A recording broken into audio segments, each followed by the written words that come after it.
All right, well, folks, after I'm finished introducing Bill here, my part of the program is done. Chris will actually be closing for you.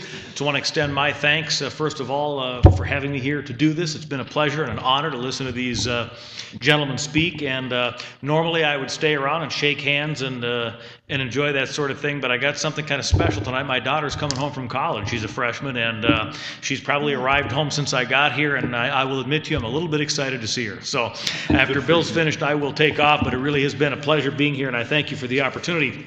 Bill Butler is an attorney and owner of the Butler Liberty Law Firm in Minneapolis. He graduated from William Mitchell College of Law, cum laude, and was the executive editor of the Law Review. He's a BA in Business Administration and Finance from the University of St. Thomas, and is involved in some prominent litigation involving some of the larger banks and institutions.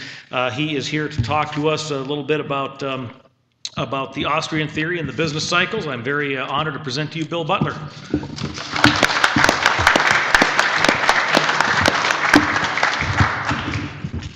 All right. First of all, thanks to the Scott County Republicans for inviting me. Thanks to the panelists for the good discussion we've started here, and thank you all for being here. I will not be offended if people have to leave, including King, if you have to go. You're not going to hurt my feelings. So I know it's getting late. So we're going to talk a little bit about, I'm going to get into Austrian theory of the business cycle, which is basically what King was talking about when he talked about business cycles. The Austrian School of Economics has a very specific identification of the causes of that, and I'll get into that, but I first want to start with just an explanation of Austrian economics. And it's really kind of time to get radical. And just so the root word of radical comes from rooted. In Austrian economics is a radical economic theory. To a lot of people, to me, it is rooted. It is rooted in a priori principles. It is rooted in deductive logic. The other economic theories out there are all based on empiricism. That is, they look at, if you look at Keynesians or a different flavor of Keynesians, monetarists, they all view people as little lab rats. They view people as, oh, we can manipulate and we can plan if we just have this little bit of fiscal stimulus, or if we have this little bit of monetary stimulus, then we can shape the future and shape economic activity. The Austrians view that as a sin for government to try to manipulate, confiscate income, and try to determine economic outcomes. The Austrians have, as I'm going to just kind of go through a kind of a brief history and overview of Austrians, and I'm going to throw some words out there that I encourage you to follow up on, look at. If anyone has to leave, if you want to write a book down, I encourage you all to get it. I buy probably 10 copies a month and hand them out. I was going to have some here. It's Henry Hazlitt's Economics in One Lesson. It's about this thick. You have to have it. And if you want to be a geek and get deeper into Austrian economics, you can buy Ludwig von Mises's Human Action. And if you want a more readable version of Austrian economics and you're still a geek, you get Murray Rothbard's Man, Economy, and the State. And if you want to get just a taste of it, go to Lew Rockwell every day. There's plenty of modern Austrian economists who contribute to Lew Rockwell. I've contributed to Lew Rockwell. There's very sharp Austrians who are writing every day, easy to read, easy to understand stuff. So where do we begin with Austrian economics? Austrian economics is different from all other theories of economics because it actually says, do we need a state? Do we need a government? Do we need to, and if so, then what role should government be involved in? Every other theory of economics says, oh, of course we do. Of course we have to have government, and of course the state has to have control over the money. Austrians would much prefer, the most radical of Austrians would prefer that the market decide what money is.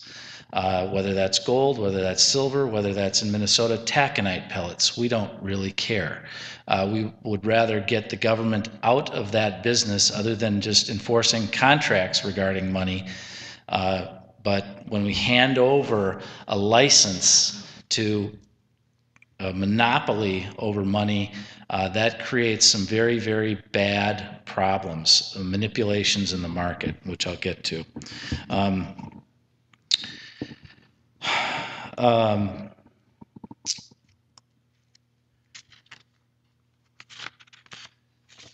Okay. I have some kind of, I want to distinguish again between Austrians and Keynesians and monetarists. In my view, the Keynesians and monetarists, they hate your children. And the reason they hate your children is because they want to, this is, I'm not joking, they want to spend today.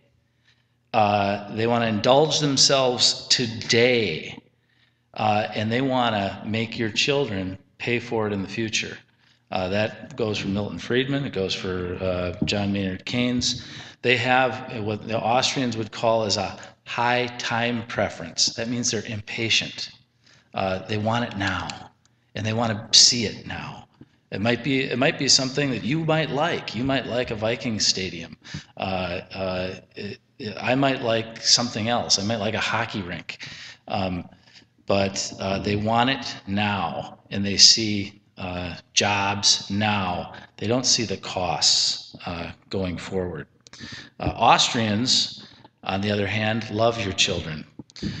They want to let the market decide what money is, let free market decide whether we would prefer to have a competing currency. Let's have something fight with the Federal Reserve's dollar. Let's see who wins. And so Austrians are very future-oriented. Another great original Austrian economist, which I encourage you all to take a look at, is Frederick Bastiat. Bastiat, and this is really kind of a bedrock principle of Austrian economics, is the difference between the seen and the unseen.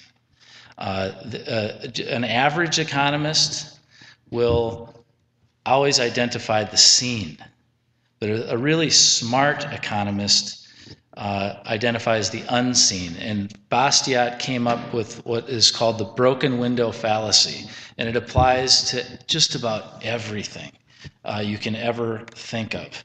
And that is the story is a vandal comes by and breaks the window in the baker's shop, and the baker has to spend $5 on the window repairman, and the average economist says, well, that's good because that's $5 that wouldn't have been spent. The better economist, the Austrian economist, says, wait a minute. That baker, what would he have done with that money if that violence had not been committed?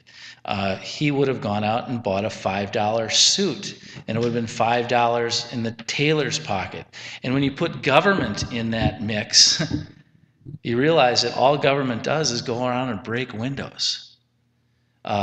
Whether it's for social welfare or for warfare, that's what they do. They go around and break windows, and they take money out of pockets today and out of pockets in the future, and they do massive economic harm to the free market.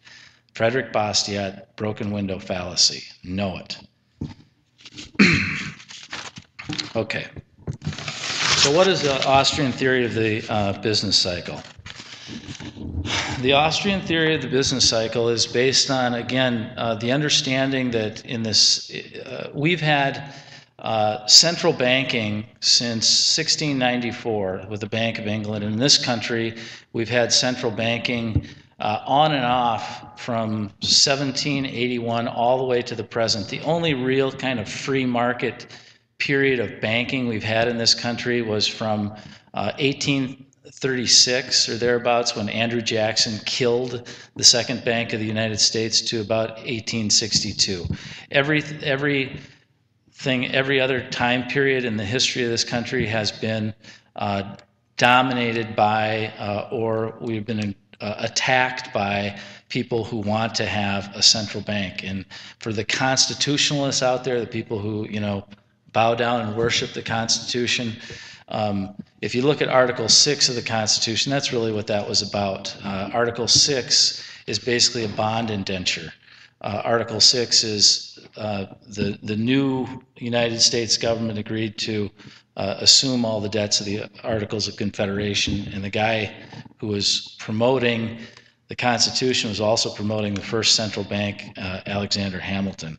Not to the Austrians, a good guy. Thomas Jefferson, good guy. So, okay, so we have a bank that we have given a monopoly over money to. We can't exchange, we can't trade in anything else.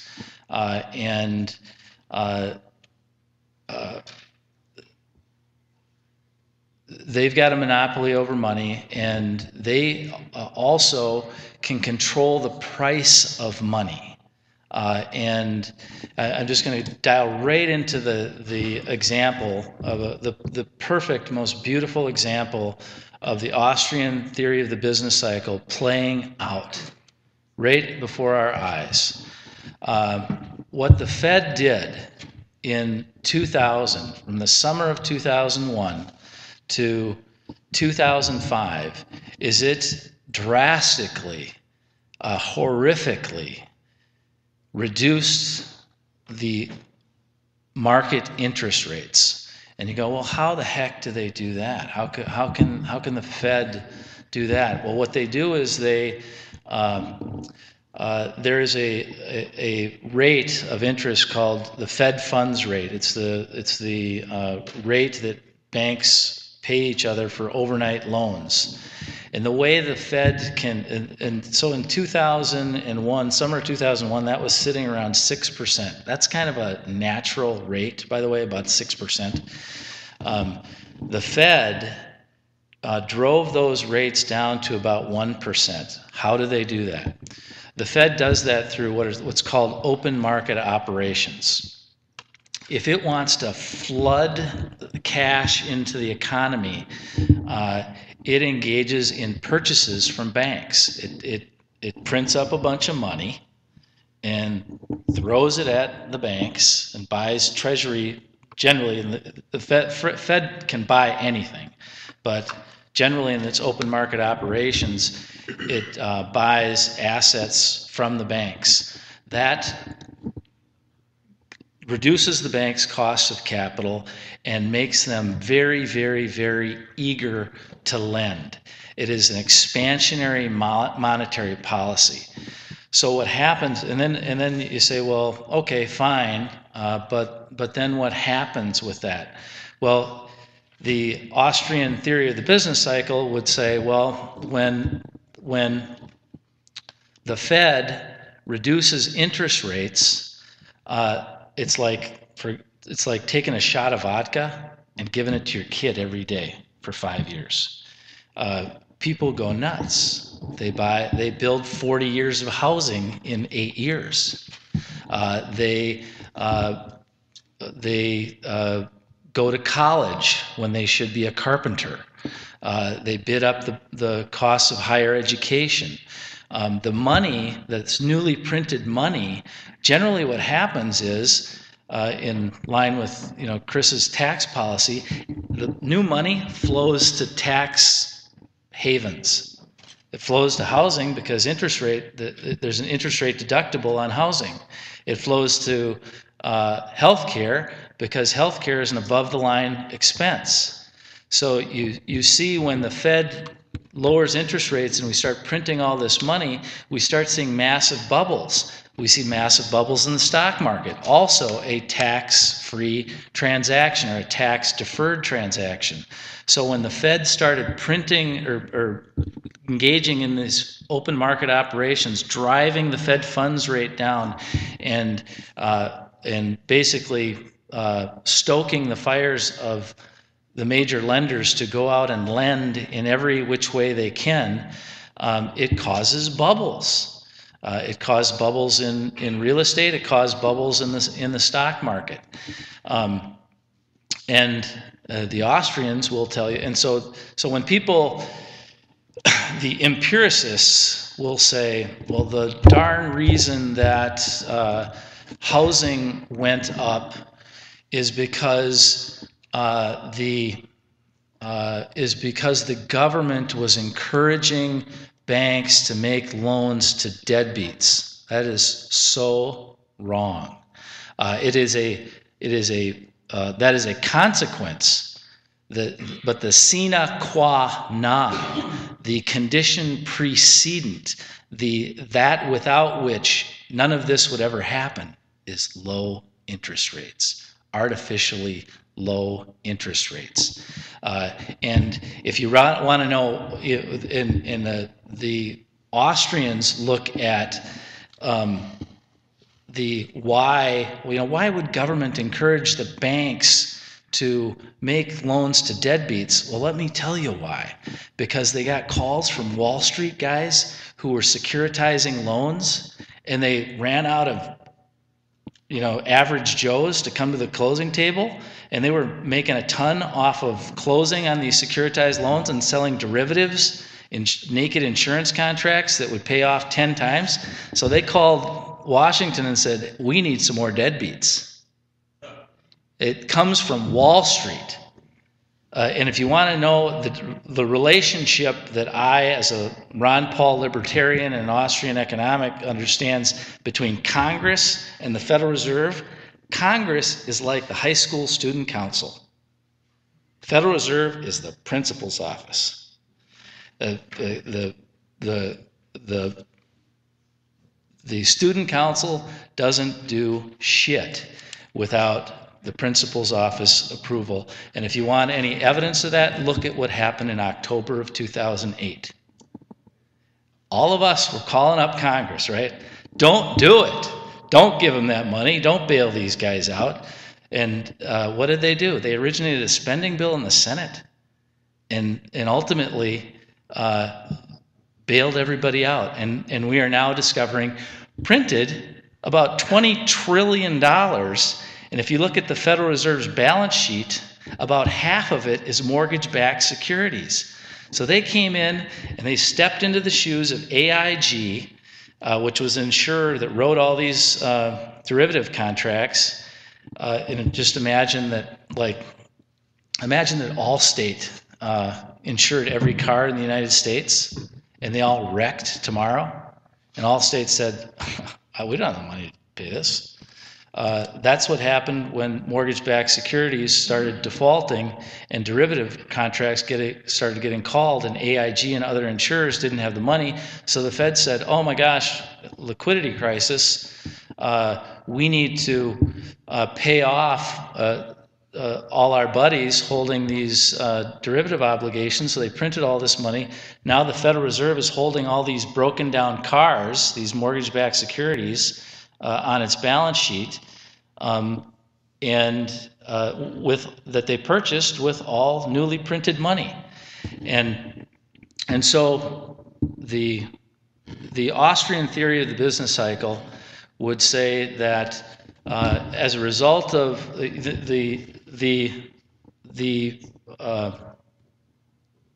highs and lows that King put up there, they don't happen. They do not happen without a central bank, and they just don't.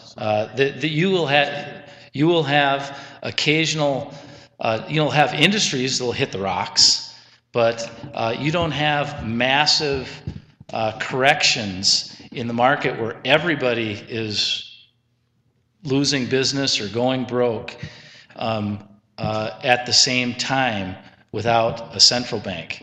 And I can tell you that, and another thing that the Keynesians will tell you, there's such a thing as aggregate supply and aggregate demand. The Austrians view macroeconomics as bullshit. There's no such thing as aggregate demand and aggregate supply. I've got a client who, everybody's, I don't mean to take a shot at you, King, but there was a chart up there that showed productivity, and you saw that it spike right at the end from 2008 to the present. I challenge anybody know who's tunning it since 2008 to today. I'm picking up 5 and 6 foreclosure clients a day. The market is going down, and people are reorienting themselves and getting off of the shot of vodka every morning and saying, okay, what are my gifts? What did God put me on earth to do? And now they're starting to figure out what they're supposed to do. And that's the beauty of a correction. We get off of the vodka and we start figuring out what we're on earth to do. And I'll tell you that, the aggregate supply and aggregate demand, I've got a client who's been dollar cost averaging gold, purchase of gold for 5 years. He's got an Austrian understanding of money.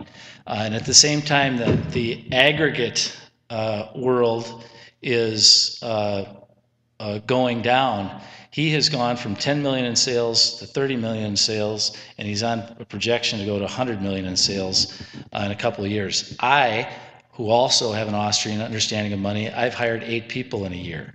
An Austrian understanding of business cycles, an Austrian understanding of money is a huge, huge asset. Forget about Keynesian economics, forget about monetarist economics. Learn Austrian economics, learn bubbles, and learn how to follow the money. And I'll give you all a warning before I end. That $20 trillion that got printed in October 2008, it's still out there. Where it is right now is sitting in vaults at the Federal Reserve in the form of what's called excess reserves. The Federal Reserve is bribing banks to hold money while average Joe is starving for cash, getting foreclosed out of his house, getting judgments on him for credit cards. And the Federal Reserve is very much, in the Austrians' view and my view, a political animal. When you say, well, why would they do that? Why would they hold back that money? They do it for political purposes. We'll start to see that money come out, I suspect, sometime in the election year.